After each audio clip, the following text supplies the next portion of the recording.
Directive principles of state పాలసీలో socialistic principles ని last class లో చాలా డీటెయిల్ గా తెలుసుకున్నాం. ఈ రోజు క్లాస్ లో గాంధీజీ గారి ఐడియాలజీస్ ని రిఫ్లెక్ట్ చేసే డైరెక్టివ్ ప్రిన్సిపల్స్ ని చూద్దాం. అవే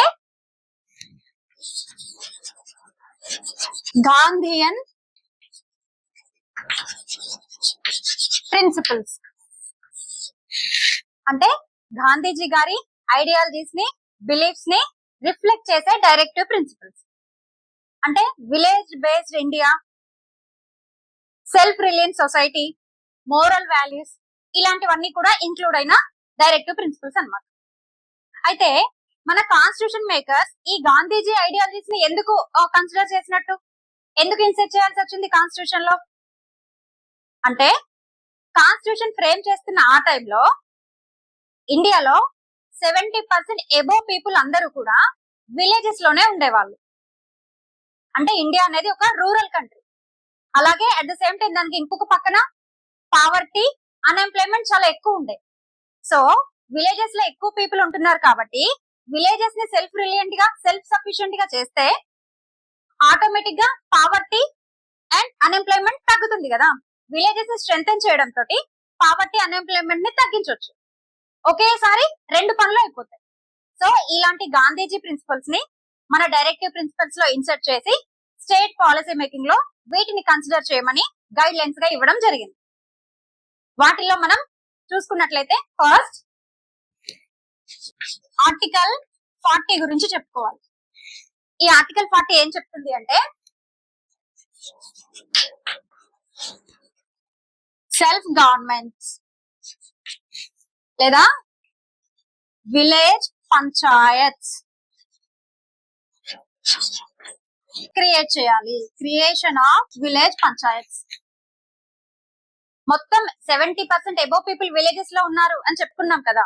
సో ఆ విలేజెస్ ని రూల్ చేయాలి అంటే ఎక్కడో సెంటర్ నుంచి రూల్ చేయడం కాకుండా, ఆ పవర్ ని సెంటర్ దగ్గరే కాకుండా పవర్ డీసెంట్రలైజేషన్ చేసి ఈ లోకల్ లో ఉన్న వాళ్ళకి, విలేజెస్ లో ఉన్న వాళ్ళకే పవర్ ఇస్తే అక్కడికక్కడే రూల్ చేస్తారు కదా.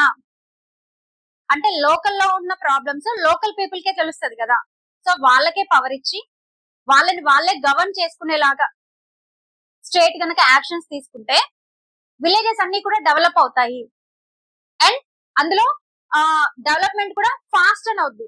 ఎక్కడో సెంటర్ లో పవర్ ఉంటే ఇక్కడ ఉన్న ప్రాబ్లమ్స్ ని అక్కడికి తీసుకెళ్లి సొల్యూషన్స్ తీసుకొని వచ్చి అది డెవలప్ అవ్వాలంటే చాలా టైం టేకింగ్ కదా. సో ఇక్కడ వాళ్ళకి పవర్స్ ఇస్తే ఇక్కడ ప్రాబ్లమ్స్ వీళ్ళే చాలా ఈజీగా సాల్వ్ చేసుకోగలుగుతారు. డెవలప్మెంట్ చాలా ఫాస్ట్ గా అవుద్ది. ఆ ఉద్దేశంతో ఆర్టికల్ 40 ఏం చెప్తుందంటే, సెల్ఫ్ గవర్నమెంట్ ని క్రియేట్ చేయాలి, అంటే విలేజ్ పంచాయత్ ని క్రియేట్ చేయండి అని స్టేట్ కి గైడ్ లైన్స్ ఇచ్చింది. ఆ తర్వాత కొన్ని అశోక్ మెహతా కమిటీ కావచ్చు, బలవంతరాయ్ మెహతా కమిటీ కావచ్చు, ఇంకా చాలా కమిటీస్ రావడము, ఆ కమిటీస్ అన్ని కూడా ఈ విలేజ్ పంచాయత్ ని సపోర్ట్ చేయడము జరిగింది. ఆ తర్వాత ఫైనల్ గా 1992 లో 73rd కాన్స్టిట్యూషనల్ అమెండ్మెంట్ తోటి ఈ విలేజ్ పంచాయత్ క్రియేషన్ జరిగింది అనమాట. కాన్స్టిట్యూషన్ లో ఇన్సెట్ చేయడం జరిగింది, కాన్స్టిట్యూషనల్ స్టేటస్ ఇవ్వడం జరిగింది. గాంధీజీ గారు ఏదైతే విలేజెస్ ని డెవలప్ చేయాలి అన్నారో, సెల్ఫ్ సఫిషియెంట్ గా, సెల్ఫ్ రిలయంట్ విలేజెస్ ఉండాలి అన్నారో, దానికి ఒక ఫస్ట్ స్టెప్ ఇదిగా చెప్పుకోవచ్చు. విలేజ్ పంచాయత్ అనేది మోస్ట్ పవర్ఫుల్ అని చెప్పుకోవచ్చు ఈ మొత్తం గాంధీజీ ప్రిన్సిపల్స్ లో. ఎందుకంటే ఆ లోకల్ వాళ్ళని లోకలే పీపులే రూల్ చేసుకుంటే వాళ్ళ ప్రాబ్లమ్స్ వాళ్ళకే తెలుస్తాయి, వాళ్ళకి ఏం కావాలో వాళ్ళకే తెలుస్తుంది, ఫండ్స్ కూడా వాళ్ళ దగ్గరే ఉంటాయి. చాలా ఈజీగా ప్రాబ్లమ్స్ ని సాల్వ్ చేసుకోగలుగుతారు, డెవలప్ చేసుకోగలుగుతారు. సో దాన్ని ఉద్దేశించి ఆర్టికల్ 40 ని ఇన్సెట్ చేయడం జరిగింది.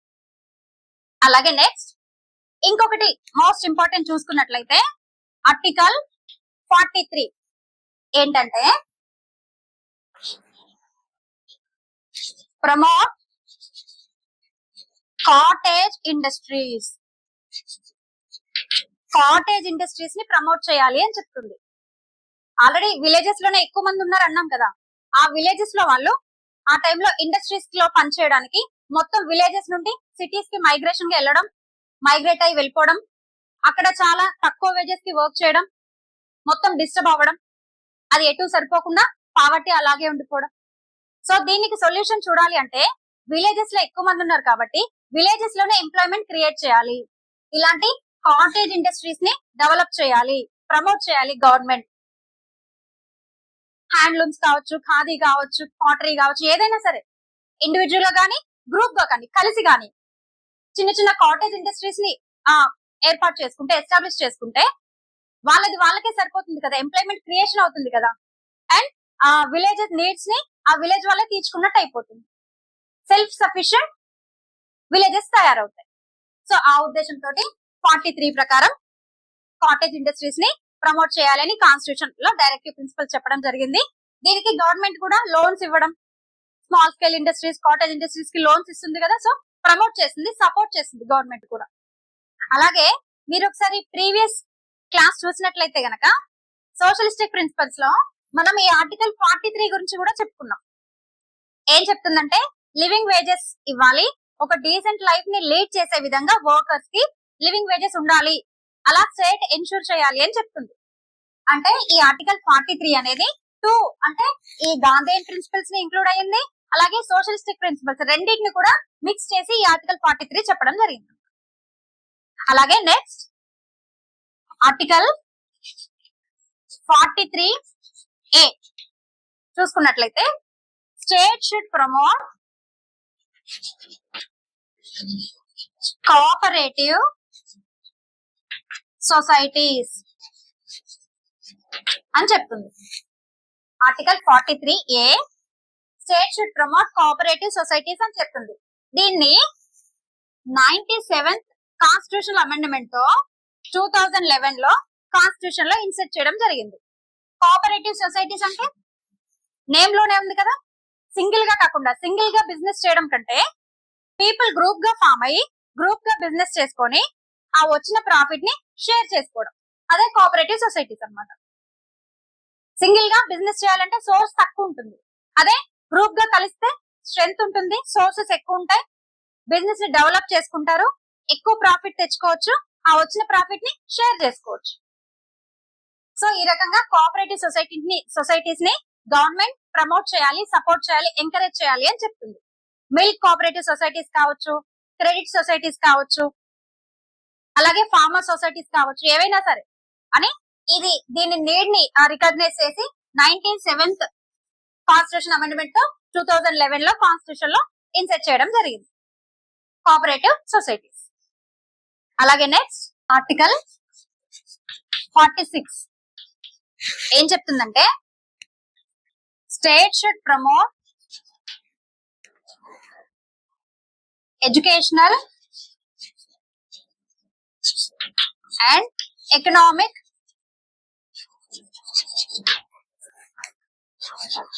interests of SC, ST and other backward classes.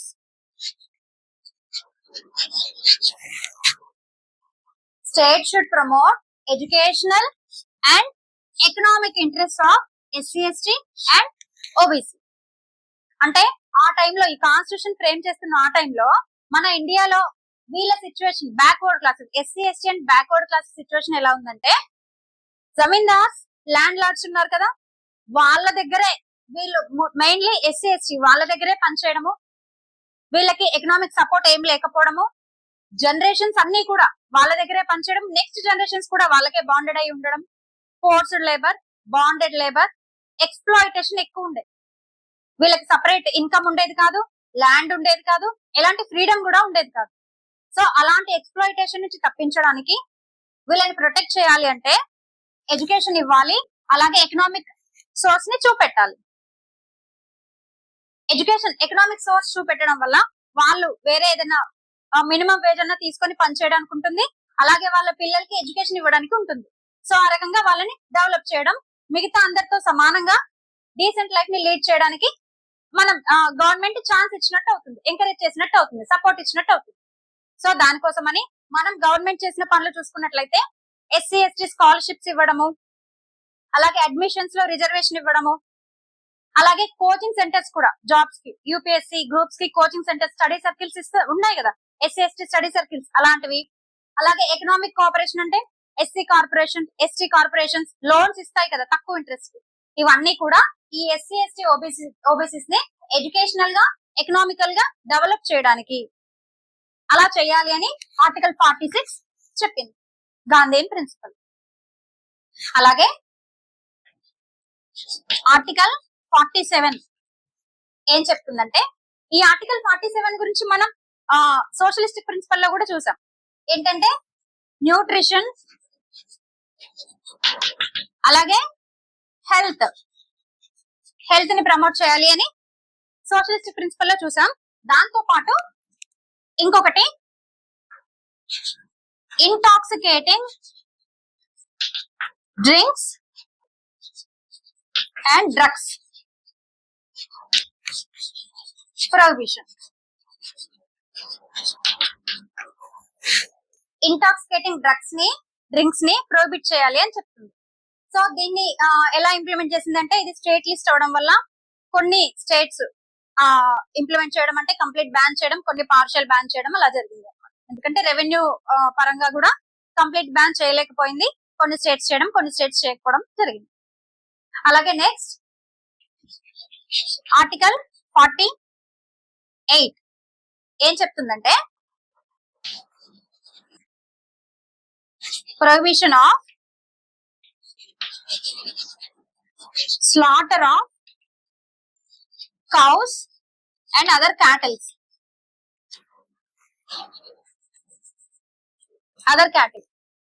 మనం ఆల్రెడీ స్టార్టింగ్ చెప్పుకుంటున్నాం విలేజ్ బేస్డ్ ఇండియా అని. సో అగ్రికల్చర్ ఉంటుంది, డైరీ ప్రొడక్షన్ ఉంటుంది. సో యానిమల్ హస్బెండరీ, అగ్రికల్చర్ రెండు కూడా కరెక్ట్ గా ఉండాలి అంటే ఈ క్యాటిల్, కౌస్ అనేవి చాలా ఇంపార్టెంట్. యానిమల్స్ ని ప్రొటెక్ట్ చేయాలి. సో ఆ స్లాటర్ ని స్టేట్ ప్రొహిబిట్ చేయాలి అని చెప్తుంది. ఆ రకంగా మనకి డైరీ ఫార్మ్స్ కావచ్చు, యానిమల్ హస్బెండరీ అండ్ అగ్రికల్చర్ రెండు కూడా డెవలప్ అవుతుంది, విలేజ్ సఫిషియెంట్ అవుతుంది. సో దానికోసం ఈ 48 ఏం చెప్తుందంటే వీటిని ప్రొహిబిట్ చేయాలి అని చెప్తుంది. అయితే ఇది కూడా స్టేట్ లిస్ట్ అవడంతో కొన్ని స్టేట్స్ బ్యాన్ చేయడం, దానికి సంబంధించిన లాస్ చేయడం, కొన్ని చేయకపోవడం అలా జరిగింది అనమాట. మొత్తం మీద ఈ గాంధీయన్ ప్రిన్సిపల్స్ అన్ని కూడా గాంధీజీ ఐడియాలజీస్ ని బేస్ చేసుకొని సెల్ఫ్ గవర్నెన్స్, విలేజ్ పంచాయత్స్ అంటే విలేజ్ రూలింగ్ ని విలేజ్ పీపులే రూల్ చేయాలి అని, విలేజ్ ప్రాబ్లమ్స్ ని విలేజ్ వాళ్ళే సాల్వ్ చేసుకుంటారు అని, అలాగే కోఆపరేటివ్ ఇండస్ట్రీస్ అంటే సింగిల్ గా బిజినెస్ చేయడంతో పాటు కోఆపరేటివ్ గా బిజినెస్ చేయాలని, కాటేజ్ ఇండస్ట్రీస్ ని డెవలప్ చేసుకోవాలి, విలేజ్ ని సెల్ఫ్ సఫిషియెంట్ చేయాలి, అలాగే ఆ ఇండస్ట్రీస్ కి హెల్ప్ అయ్యే ఈ యానిమల్స్ ని ప్రొటెక్ట్ చేసుకోవాలి, ఆ విలేజెస్ లో ఎక్స్ప్లాయిటేషన్ కి గురవుతున్న ఎస్సీ ఎస్టీస్ బీసీస్ ని కాపాడుకోవాలి, ప్రొటెక్ట్ చేయాలి, ఎక్స్ప్లాయిటేషన్ నుంచి ఆపాలి అని ఈ గాంధీయన్ ప్రిన్సిపల్స్ అన్ని కూడా కాన్స్టిట్యూషన్ లో directive principles of state policy రూపంలో స్టేట్ కి గైడ్ లైన్స్ ఇవ్వడం జరిగింది. నెక్స్ట్ క్లాస్ లో ఇంకా మిగిలిన మోడర్న్ లిబరల్ డైరెక్టివ్ ప్రిన్సిపల్స్ గురించి చూద్దాం. నా క్లాస్ కనుక మీకు నచ్చినట్లయితే, బాగా అర్థమైతే షేర్ చేయండి, లైక్ చేయండి, కామెంట్ చేయండి, అలాగే బెల్ ఐకాన్ ప్రెస్ చేయండి.